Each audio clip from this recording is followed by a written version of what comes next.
Es programador y uno de los jóvenes más millonarios y exitosos del planeta. Es responsable de uno de los mejores ejemplos de modelos de negocios que existen en la actualidad. Ha creado la red social más popular del mundo, que ya supera los 1.300 millones de usuarios. Hablamos de Mark Zuckerberg, fundador de Facebook. Estas son sus 10 claves del éxito.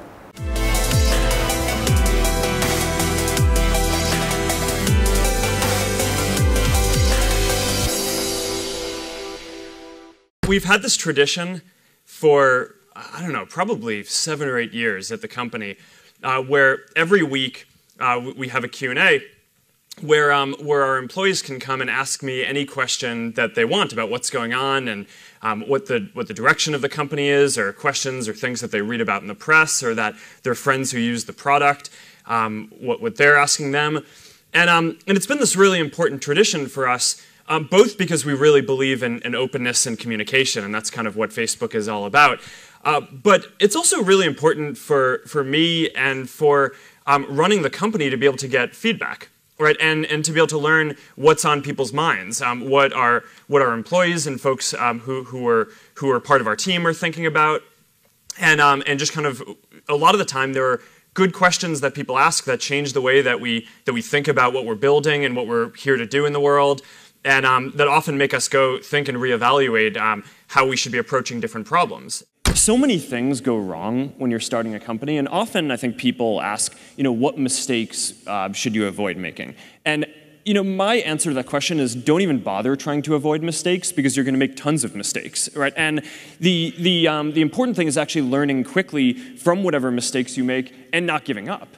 Right, and I mean, there are things every single year of Facebook's existence that could have killed us or made it so that it just seemed like moving forward and making a lot of progress just seemed intractable, but you just kind of bounce back and you learn, and nothing is impossible. You just have to kind of keep running through the walls.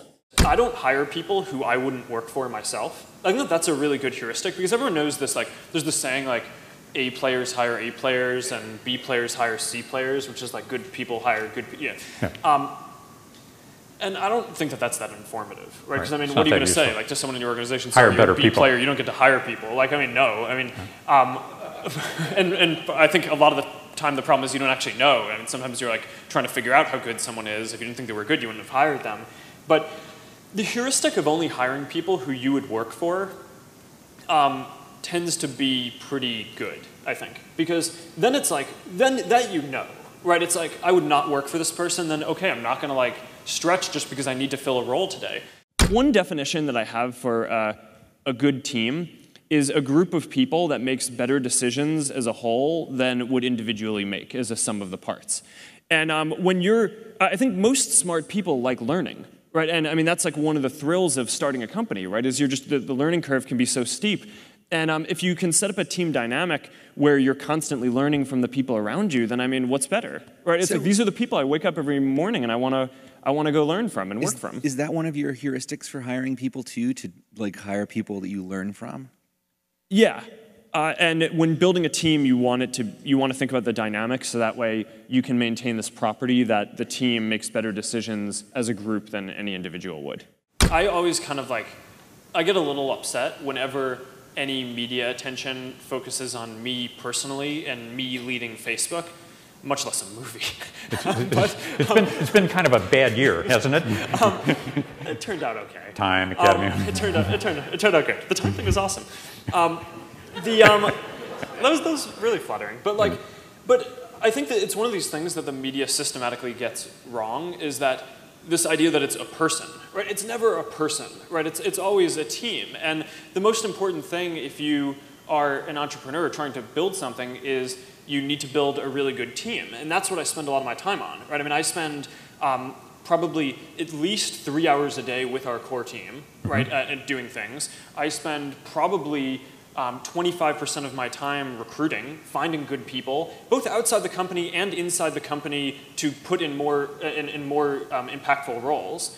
But the students around me were really important as well, right? And both in high school and in college, I mean, the people who started Facebook with me, and a lot of the people who are still with me running the company today, are people who I met when I was at Harvard. And some of them were my TFs at Harvard, right? And when the professors were off writing papers, these were the people who actually taught me, and then we hung out, and we had like social bonds and academic bonds, and I wouldn't understate the importance of that. And I mean, it's very tied into my whole philosophy and the product that I spend my life building, Facebook, because we just believe that social bonds are critical. And one way that I think about the value that Facebook is filling in the world is that you go through school, and at least when I did, people just focused on academics, like achievement, different areas. And one of the things that no one really ever taught me was like having friends is really valuable. Now, not that I didn't have friends,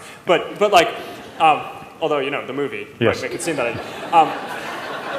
But that first girlfriend. But for sure, I don't think anyone is like. It's not like, okay, third grade, we're gonna teach you that like hanging out with people is a very important development, right? And I don't know, I actually think that is. And I think that that's part of the reason why sometimes people view Facebook as a waste of time, but I actually think it's this extremely socially valuable utility. And I know that I wouldn't be where I am today without that aspect of my life being as developed as the academic part. So there's this inherent conflict in the system, though, which is, are we trying to optimize newsfeed to give each person, all of you guys, the best experience when you're reading? Or are we trying to help businesses just reach as many people as possible? And in every decision that we make, we optimize for the first, for making it so that for the people who we serve, who use Facebook and who are reading newsfeed, get the very best experience that they can. And that means that if a business is sharing content that's going to be useful for them, then we'll show that. But that means that if the business is sharing content that isn't going to be useful for them, we may not show that, because it's probably more important that they learn about their friend who had a baby and their baby is healthy. So that's an important guiding principle for how we think about this stuff. And as the products continue to develop, there's just going to be more people sharing more things. And we're going to continue to try to do our best at showing the best things that we can, understanding that there's no way that a person will ever take the time to go through every one of the 1,500 things that are shared with them every single day. But that's kind of how I think about organic reach. And there are a lot of pages that are doing quite successfully, and their organic reach is growing quite a bit because they're delivering content to people that they really want. So if you're a business owner and you're thinking about how to use your free page on Facebook, I would just focus on trying to publish really good content that's going to be compelling to your customers and the people who are following you. When you're starting something, it's just kind of hard. You need to be pretty headstrong about it, right? And there are going to be all these challenges that come up. And I think the main thing that you need to do is just not give up, right? And kind of know what you want to do. And the best entrepreneurs who I've met don't really start companies because their goal is to build a company. They do it because they want to make a change in the world and help people. And I think if you kind of stay true to that, and if you just focus on kind of powering through no matter what the challenges are that will inevitably come up in your path, then you'll find that there are lots of tools that are available and a lot of people who will help you build what you're building. First of all, focus on it, right? I mean, I think you basically get what you spend your time doing, right? I mean, I want the company to build 3 products this year. I mean, we're going to work on a few others because people are interested in them, but those are the 3 things that I'm spending my product time on, right? You get what you put into it. If you spend a third of your time trying to make the people around you better through getting better people, mentoring, getting them to be better, getting the best people in your organization into more impactful roles, then I think over time that just accrues and you get a better organization.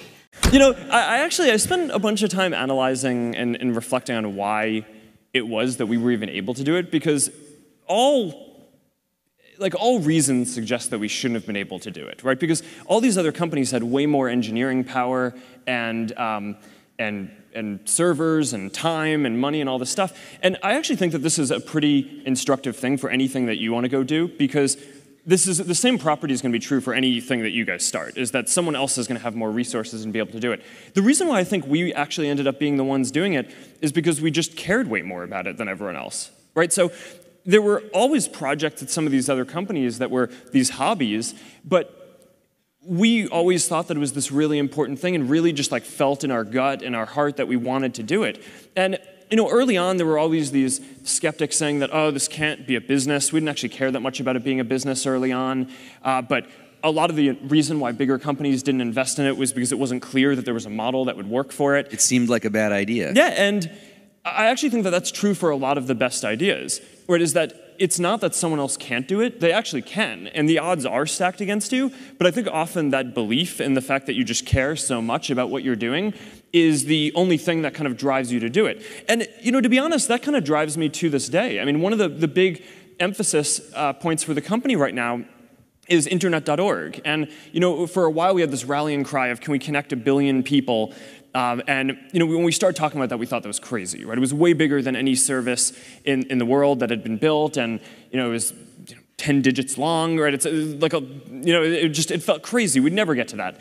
But then the thing is, as we started to actually get closer to that, we took a step back and we're like, all right, well, our mission isn't actually to get 1 in 7 people in the world to be connected. It's we want to connect everyone. So it's a big issue that only around 1/3 of the people in the world have access to the internet, and that's something that we think that we can do something about. And similar to early Facebook, there's no business model around this. I mean, all the people who have all the money in the world, I mean, it's not necessarily a fair thing, are already the people who are on Facebook, right? It's in the first, you know, 1/7 of the world. But we just believe really strongly. It's like, this is what we are here to do. This is what our company cares about. I care about it. The team cares about it. Our culture cares about it. So we're just going to keep pushing on it. And I actually think a lot of the reason why great stuff gets built is because it's kind of irrational at the time. But so it kind of selects for the people who care the most about it doing it. Y estas son las claves del éxito de Mark Zuckerberg. ¿Con cuál te quedas? ¿Cuál es la que más te ha gustado? Déjanos un comentario debajo del vídeo que nos hará ilusión verlo después. Por supuesto, dale un me gusta al vídeo y suscríbete al canal. Cada semana nuevos vídeos y nuevo conocimiento. Hasta la próxima, chao.